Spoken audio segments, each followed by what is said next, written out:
Assalamualaikum warahmatullahi wabarakatuh. Halo teman-teman semua, selamat datang kembali di channel Mars Entertainment.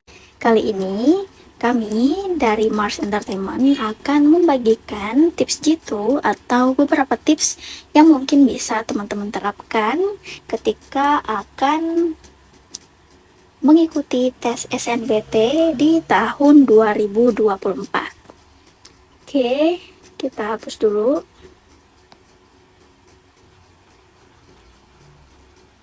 Jadi sebenarnya banyak banget cara yang bisa teman-teman lakukan. Maka dari itu di video ini kita akan kupas tuntas semuanya. Nah, yang perlu teman-teman perhatikan tentunya adalah teman-teman perlu banget buat pertama tuh pastinya memahami materi tes yang akan diujikan.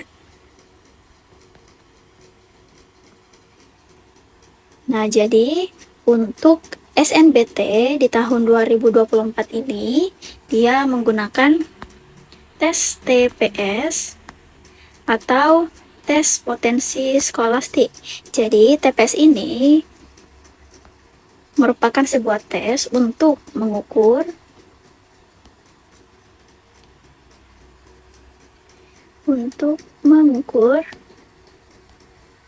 kemampuan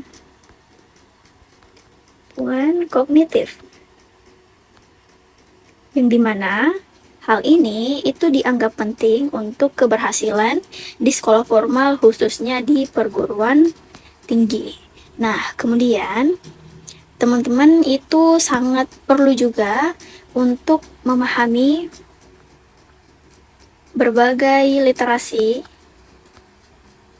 dalam bahasa Indonesia dan juga bahasa Inggris. Jadi untuk tes ini, peserta yang mengikuti tes itu diminta untuk diukur kemampuannya dalam memahami, menggunakan teks, mengevaluasi, dan merefleksikan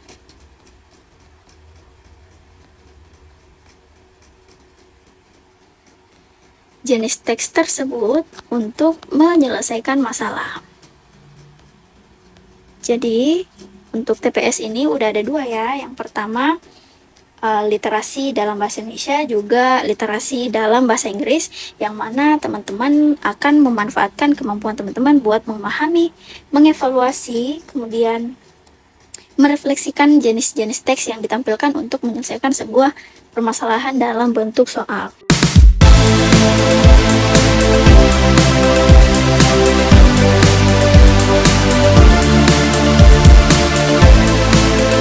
Masih bingung ngerjain tugas mendadak? Tuntaskan tugas kamu bersama Amanah Store.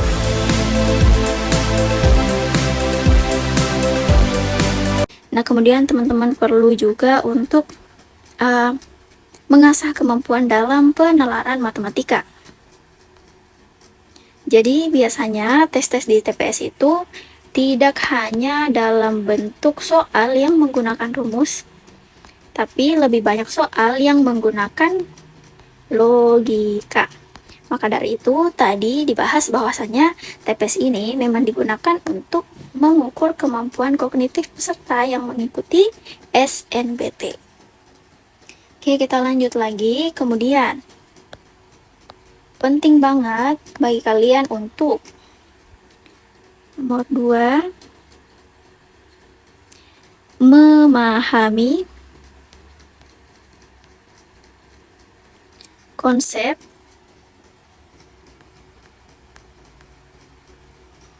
dan rajin latihan soal. Nah, di TPS ini memang banyak banget soal yang mengecoh, tapi intinya adalah ketika teman-teman mengerjakan soal TPS, tidak usah memikirkan sesuatu di luar soal. Jadi ketika teman-teman udah ditampilkan soal misalnya dalam bentuk cerita, kemudian teman-teman merasa soalnya ini, kemudian jawaban dari soal tersebut itu tidak nyambung atau tidak sesuai dengan kehidupan nyata, maka teman-teman silakan untuk mengabaikan apa yang terjadi di realitas sekarang, tapi sesuaikan jawaban dengan isi dalam teks atau kemauan dari si soal tersebut. Kemudian perlu banget juga untuk latihan soal, karena ketika teman-teman rajin untuk latihan soal, maka saat berhadapan dengan soal tentunya, maka teman-teman akan lebih mudah untuk mengerjakan soal tersebut karena sudah biasa dikerjakan. Jadi selain itu, di latihan soal ini teman-teman juga harusnya bisa mengerti maksud atau sesuatu yang diminta oleh soal, karena terkadang ada soal yang membingungkan sehingga kita memang perlu untuk memahami konsep dari soal tersebut dan kira-kira jawaban seperti apa yang dibutuhkan oleh soal yang ditampilkan. Kemudian nomor 3, tips yang ketiga,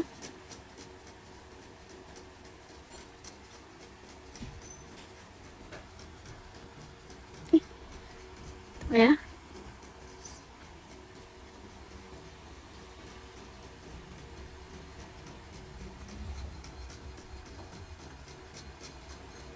Nah, tips yang ketiga adalah try out. Nah, jadi curi-curi start untuk mengikuti tryout itu sangat berguna karena 2 tahun yang lalu, sekitar 4 tahun yang lalu waktu aku ikut SBMPTN, tryout ini memang sangat berguna karena sebagian dari soal-soalnya itu mirip dengan soal asli. Selain itu, pastinya dengan tryout, ini ada kaitannya dengan rajin latihan soal karena pastinya kita akan terlatih dan ketika mengerjakan soal, kita udah bisa mengingat bahwa oh, ternyata soal ini udah pernah aku kerjain dan tipsnya seperti ini. Semakin sering teman-teman latihan soal, maka semakin bisa pula teman-teman untuk menemukan cara termudah untuk menyelesaikan soal tersebut. Ya, karena di tryout ini juga ada waktunya, jadi pasti teman-teman ketika rajin latihan tryout, maka teman-teman akan beradaptasi dengan waktu dalam mengerjakan sebuah soal. Oke. Kemudian di nomor 4,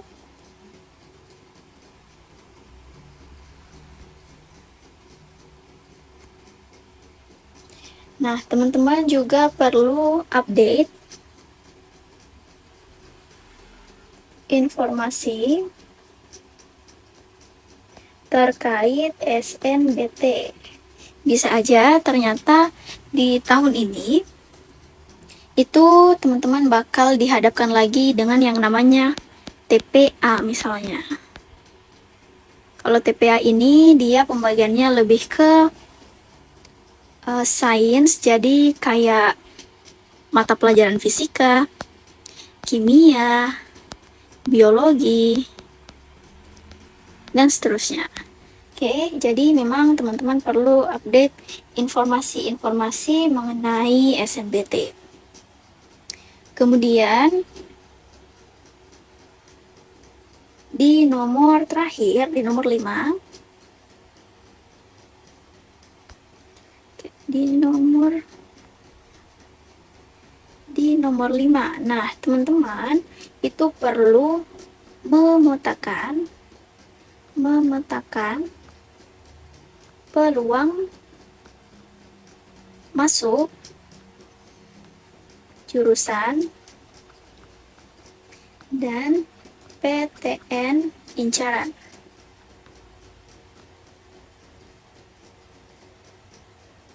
Jadi, pastikan dalam memilih jurusan, teman-teman itu memilih jurusan tersebut karena memang sesuai dengan peminatan. Ini sesuai dengan peminatan dan rencana karir ke depannya.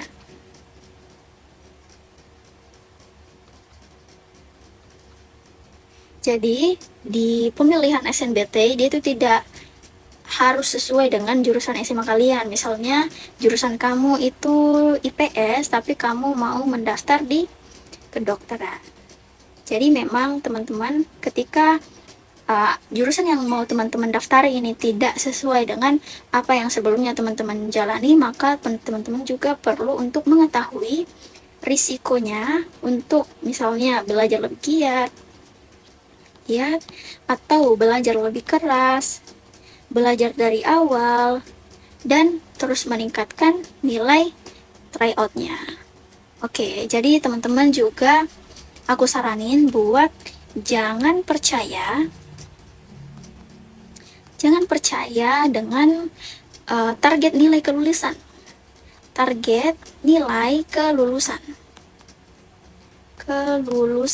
Mengapa demikian? Ketika teman-teman percaya dengan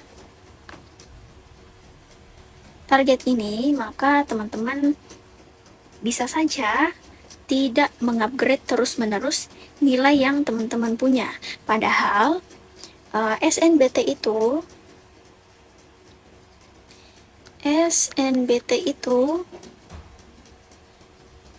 cara lolusnya ialah dengan berdasarkan nilai yang terambil sesuai dengan banyak kuota yang disiapkan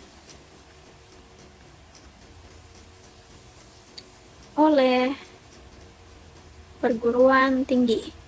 Misalnya nih, teman-teman dapat informasi kalau untuk mendaftar di kedokteran yang ada di Unhas,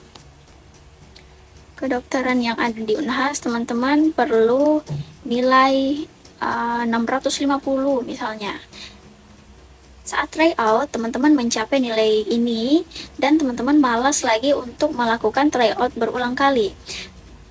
Setelah teman-teman melakukan tes, ternyata peserta lain atau pendaftar lain yang ada di kedokteran Unhas itu rata-rata memiliki nilai 780-an atau 750.